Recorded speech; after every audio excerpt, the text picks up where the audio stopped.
Okay, going on to the next example.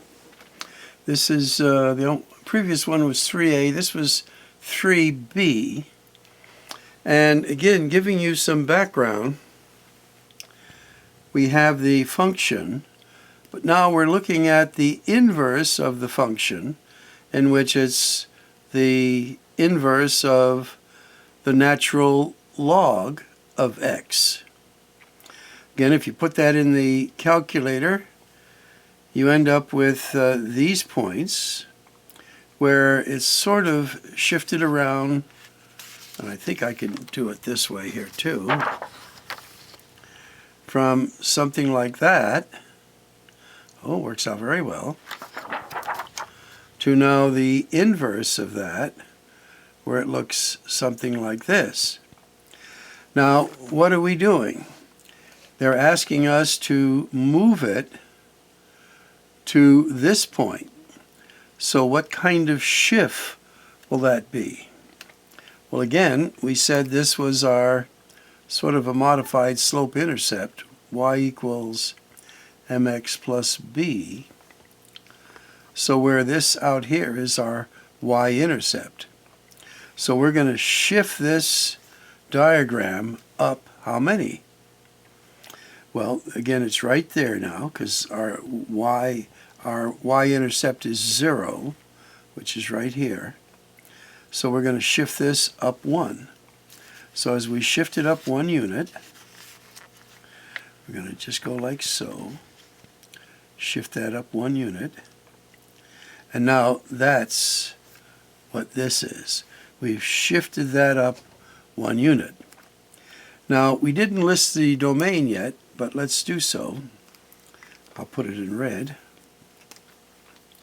Our domain, again, it never quite reaches 0 here, so this is going to be 0, but it doesn't reach 0 and goes to positive infinity. Well, our range, again, this goes all the way down, or in a sense coming up from negative infinity for our y units, all the way up to positive infinity. Now, it's the same for this one and this one. Now, how about this? Let's get it back to where it was originally by shifting it down. There we go. Now, notice we have here x minus h, I guess something like that or whatever. So what is our value for h? Notice it's inside the parenthesis. Well, our original h then, in order to end up this, had to be a positive 2. So we're going to shift this over from this position to a positive 2. So there it is at 0. So there's 1, and then there's 2. Now notice what's shifting here.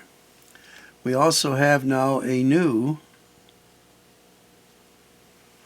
vertical asymptote. Over here it was a x equals 0, which is the equation for your actual y-axis. Now it becomes x equals 2, our new vertical asymptote. And what would be the domain and range of this? Well, the domain now is shifted because it never quite reaches 2 and goes to positive infinity, while the range remains the same, negative infinity to positive infinity.